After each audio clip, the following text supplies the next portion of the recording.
became an LSAMP, Ronald E. McNair, and Oregon Space Grant Scholar. She graduated last spring with a bachelor's in physics and university honors before completing a summer internship at NASA Goddard Space Flight Center. Isabel is now a physics PhD student at Oregon State University under the guidance of gamma ray astrophysics David Lazati, where she will continue to pursue roles as an educator, advocate, and science communicator. And summarizing her, Isabel loves the night sky, started at a young age, but the idea of a career as an astrophysicist didn't become viable until later, after she had dropped out of college as an undergraduate. In her talk, Isabel will look back at the celestial events that shaped her interests, reflect on the lessons and challenges she faced as an early career researcher, and how they influenced her identity, as well as her work as a woman of color in science. Let's give her a round of applause for what she is going to share with us tonight. Isabel, if you will come forward.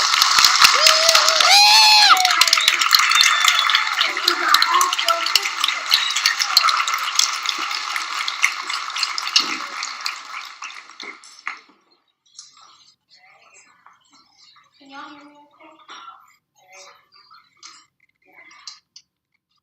So when Suzanne asked me if I wanted to be a keynote speaker for tonight's event, my response was an automatic and enthusiastic yes. Then I actually sat and thought about what she had asked me to do. For a while, I had trouble trying to figure out what I actually wanted to talk about tonight, what I had to share with all of you, being that I am currently halfway through my first year as a graduate student. The answer turned out to be simple, though we know simple never quite means easy. The thing that I had to share with you is the thing that I know best, and that's my story. So I figured I'd start somewhere at the beginning. I was 7 years old when I experienced my first cosmic event. The year was 1997, and Comet Hale-Bopp was gracing the skies. I was 10 when I saw the movie that would become my all-time favorite film. For those of you who aren't familiar, Contact is a film that features who to me was a badass woman astronomer, though I didn't have that particular language at that time. This was also the year that Mars became my favorite planet. Incidentally, also in 1997, NASA had landed the Pathfinder rover on the surface of Mars. And I remember being so fascinated that I would stay after school in my 5th grade class using the early internet and just trying to learn as much as I could. And, I was just so captivated that I actually sat down as a 10-year-old and wrote a letter to NASA requesting more information. And they actually wrote back. I think the only thing that would have made me more excited at that time in my life was to have received a letter from Hogwarts telling me that I was going to listen to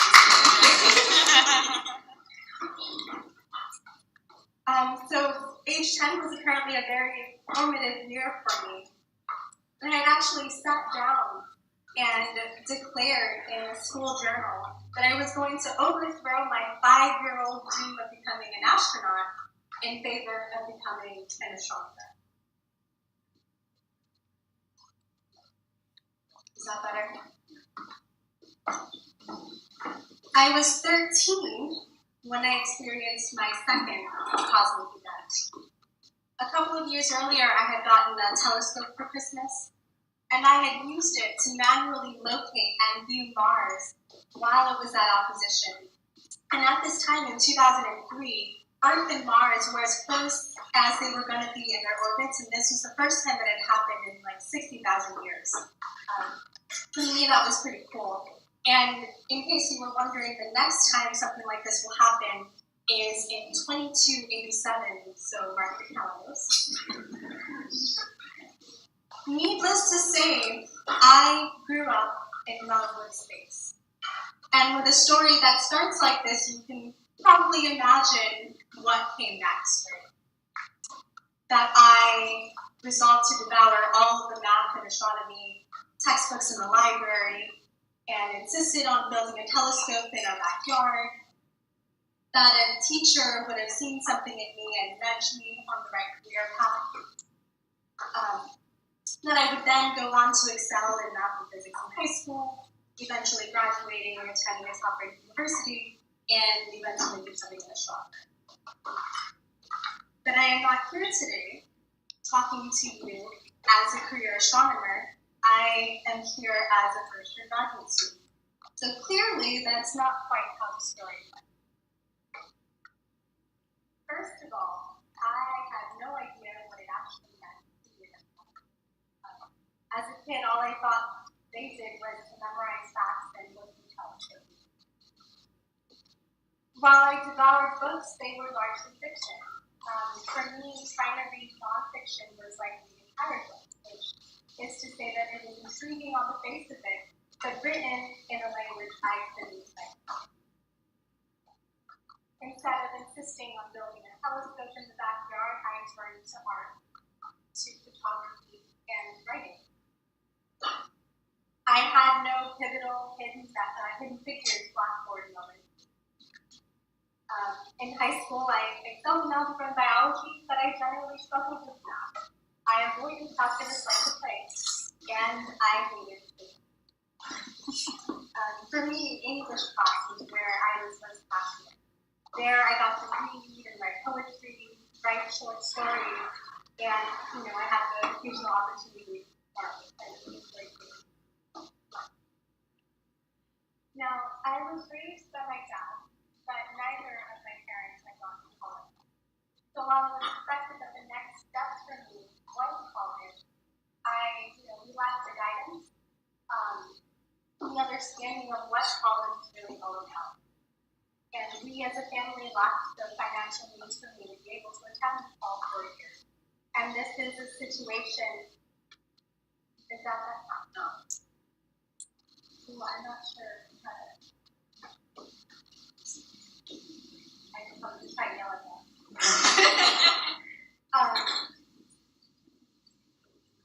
And I'm sure that this is a situation that is not uncommon for first-generation students. I know that there are some of you in the group who share this background.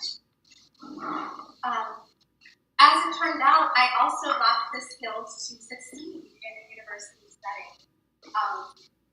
And as a result, after 2 years, I dropped out. It's worth noting that in those 2 years, I taken everything from anthropology to linguistics, Japanese and economics, and even oceanography, because I was at the University of Hawaii. And I still skillfully managed to avoid taking healthcare. You'll probably know where this is going. It would be 4 years before I returned to the university setting. And in that time, I worked mostly as an engineer in the pre-K through 12 grade. And while I loved having a job that allowed me to make a positive influence, not only in the lives of young students, but also in the community, I knew that there was a piece that was missing. It was also during this time that there was, I learned that there was a career path called astrophysics. So that was something you could do. I knew that it would require getting a PhD, and that would involve me immersing myself in the very fields I had avoided all these years.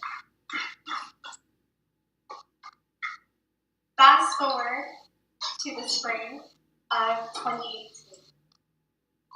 I am now an LSAMP scholar, a Ronald D. McNair scholar, and an Oregon State Grant scholar. I am a student leader and an undergraduate researcher. My work is part of a microgravity fluids lab won an art competition at a professional academic conference, so that early interest in art seemed to come in. I had thrived in my math classes, and in spite of the fact that I was still struggling with physics, I was set to graduate with my bachelor's degree in physics and honors, and was preparing not only for an astrophysics internship at NASA Goddard, but preparing for a career in graduate school at Oregon State University. In this time, I had also experienced another cosmic event. And this one I bring up because while the previous experiences had helped to shape my interest in astronomy, this one in particular is why I'm at Oregon State today. This was the total solar eclipse of 2017, and if you happen to miss it, I'm going to make the plug and say that you owe it to yourself to experience the magic that is a total solar. The next one is in 2024, and will stretch from Maine to Mexico. So you actually can mark your calendars and be starting to count.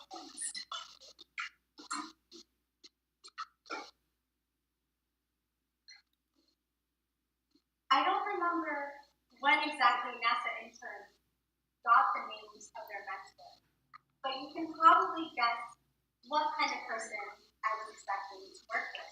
Right? The demographics that dominate at places like NASA are older white males. So you can imagine my surprise when I learned that my mentor was a Black woman and a brilliant theoretical astrophysicist.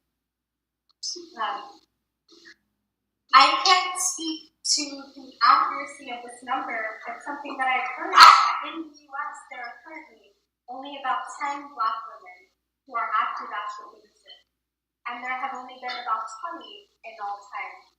So you can really imagine my surprise when I learned who I was going to be working with. Not only was Dr. Tonia Ventors brilliant and personable, but she also cared about me as a whole person, not just the scientist in me. 150 students applied for this particular internship opportunity, and I feel incredibly lucky for this experience having been my first real introduction to this field. She and I still have a working relationship, and I always look forward to our meetings, even if I have no real progress to have shown in the time between meetings. And I just want to say that no matter where you are in your academic stage, when you're looking for a mentor, this is something that you want to look for, right? Somebody who appreciates you as a person and who you really enjoy working with.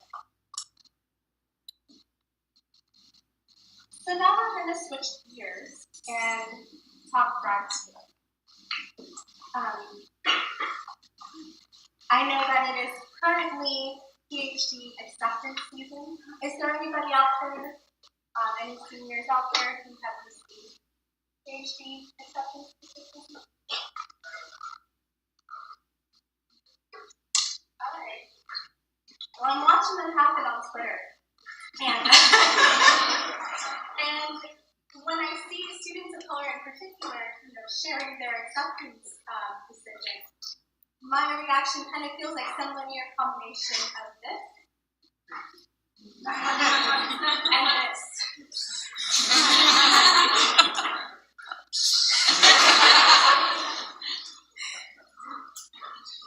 Because when I tell you that graduate school is a culture shock, now on an intellectual level, I know kind of what I was getting into. Right? Graduate school is hard, and it should be. I mean, they're training us to be world-class researchers in our given field, right? So there is a level of rigor that's expected. On the other hand, Oregon State is a predominantly white institution, no surprise. It's also more of a traditional school, which to me was a shift from the Portland State environment where I was used to having peers who were closer in age to me. And Corvallis is a small college town.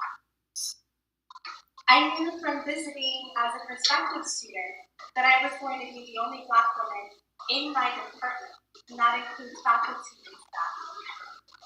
and that my cohort would be largely white men. I knew that I was going to be moving away from my friends and my family, especially my PSU LSAMP fam.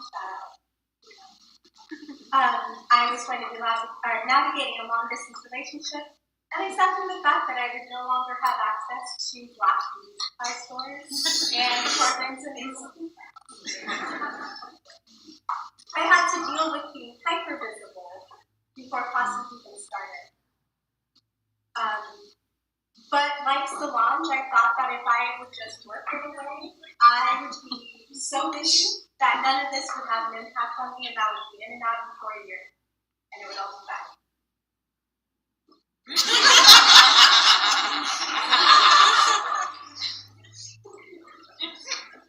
This past fall was tough, and June really helped set this up when she mentioned that, your passions are going to become your trials, because this is where it really started for me. I came in with the notion that I could treat graduate school just like a 9-to-5 job. And what I very quickly learned is that you can do that after you've passed all of your classes and after you've passed your comprehensive exam. Until then, you're grinding, right? Sometimes my day, if I'm lucky, can look like a 9-to-5, but sometimes it looks more like a 7-to-10. As first-year students with teaching assistant funding, we're required to teach, which can mean an extra 10 to 20, even more if you're grading exam. Hours of work each week on top of your advanced science classes. And if I was struggling with physics as an undergrad, I was now in full survival mode. Being an only in my department also compounded things. I felt like I didn't belong in my classes, and I didn't feel like I belonged as part of my cohort. And as a consequence of feeling lonely, as loneliness often does, I further isolated myself from the people that I needed. I was depressed and exhausted, and I cried probably more than I did as I was finishing up things as an undergrad and preparing to be the music. I started having thoughts about leaving Oregon State, and this is something that's not uncommon to graduates. And when it was all said and done, I ended the fall term with a 2.46 GPA. The graduate school standard is set at a 3.0. So those were some of the challenges, and I felt that it would be an honest thing to be able to share this with you. But there were highlights. One of the biggest was being able to attend the Southern Educational Board's 25th Institute for Teaching and Mentoring. And, we are here, as students of color, scale this up. I don't know how many students are in here. The SHUB conference is the largest gathering of minority PhDs in the country. And there can be an upward of 1,000 Black and brown faces, all pursuing PhD, which is a very inspirational environment to be in, much like this is going to be for a lot of people. So there I got to meet PhDs at every stage of the process, right? So I got to hear words of wisdom from people who had made it past this first year. And I got to meet new friends and attend workshops that were relevant to me in my current state. And one of the things that I learned was that there are two critical stages of the PhD, right? Two places where a student is most likely to drop. And that is in their first year, and in the stage that's called ABB, which is all the dissertation, where you've passed all of your exams, you've taken all of your classes, you've done all of the research, and now all you have to do is to write out the dissertation and defend it. Right? So these are two very critical periods. And conferences like these, and conferences like these for grad students especially, are important for helping to retain them in their program. I also received a couple of pieces of advice from amazing women, one of them being Oregon State's Vice President and Chief Diversity Officer, Alexander, and the other from my mentor, Tony. And I want to share 3 of them with you.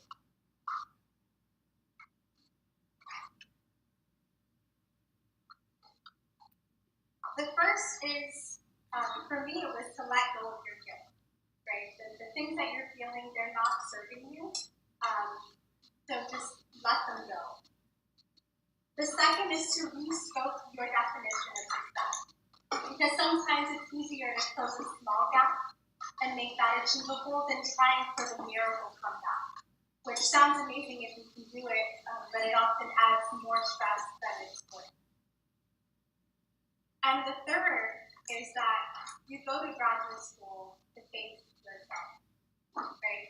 In the face of these setbacks, I could either let these negative thoughts keep me in this cycle, or I could resolve to succeed on my terms. For me, quitting the PhD is not an option. In fact, I intend on having Isabel Rodriguez PhD engraved on all things. But there were some things that I needed to do if I was going to survive this journey. One was taking care of myself so that I could bring my authentic self. And the other was to build a strong community. Self-care has meant prioritizing therapy and advocating for myself. This term it's meant saying no to a third class because the workload for me just wasn't working. It's meant saying no to homework on a Saturday night because it is still going to be there at 8 a.m. Sunday morning. It's meant accepting and communicating that the way that I engage with my friends and my loved ones now looks a little different because my schedule has become more demanding. It's meant reading things that aren't textbooks and articles, even if it means reading just a couple of pages or a couple of chapters at a time. A big part of my community, especially since I have uprooted, has been cultivated virtually. Twitter, in particular, has been a place where I've been able to tap into a network of diverse astrophysicists and astronomers, right? The people who are doing what I do. We build each other up, we cheer each other on, and we open our DMs in times of need. We may often be the only ones where we are, be it in our institutions or in our departments, but we're out here.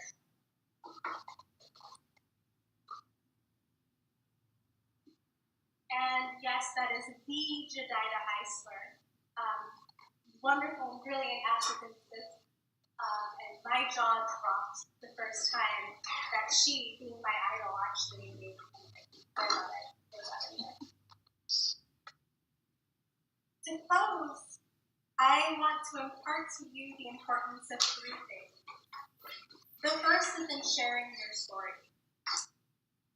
Whether it's in the public arena, whether it's with friends or loved ones, or even if it's in private. Your stories are valid, and they help to inoculate others against the danger of a single story. And this is something that Chimamanda Ngochi Adichie described in her TED Talk. I also want to impart to you the importance of making a commitment to your survival. And when I say that, I don't mean survival as just existing, right? Audre Lorde once said in an interview that implicit in survival is joy, mobility, and effectiveness. And it's for this reason that survival cannot be a one-time. This system was not made for us, but we're here and we're not leaving. You are all here this evening, bringing your whole selves into what you do. Third is organizing to find your tribe.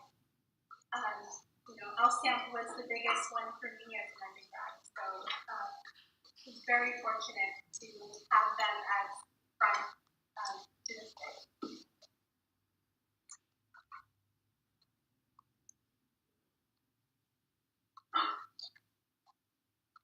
So wherever your individual paths have taken you to be here tonight, I want to say that I'm glad that we're all here, and that I'm proud of you. You can connect with me through Twitter and Instagram. That is my username up there. And my DMs are always open. Okay? So if you ever need advice or a safe place to vent, I'm here for you. So making that promise tonight. Thank you for being here.